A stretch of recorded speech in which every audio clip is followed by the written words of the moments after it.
Branka Ovčarić, Odsjek za arheologiju, Filozofski fakultet Sveučilišta u Zagrebu i Centar za znanstveno-istraživački rad i popularizaciju arheologije. Ove godine su u suradnji sa Savezom izviđača Hrvatske provedena arheološka istraživanja, a uz arheološka istraživanja se također i provodi niz radionica popularizacije znanosti, poput radionice prapovijesnog lončarstva i tkanja.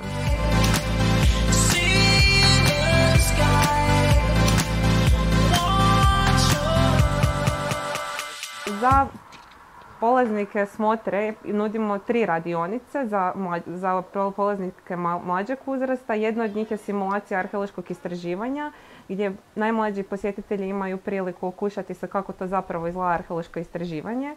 Kolegica Valentina Lončarić vodi radionice tkanja i gline. Na radionici tkanja mogu sudjelovati i mlađi i stariji polaznici, gdje zapravo imaju mogućnost vidjeti kako se proizvodila tkanina u prapovijesti na umanjenim okvirićima za tkanje.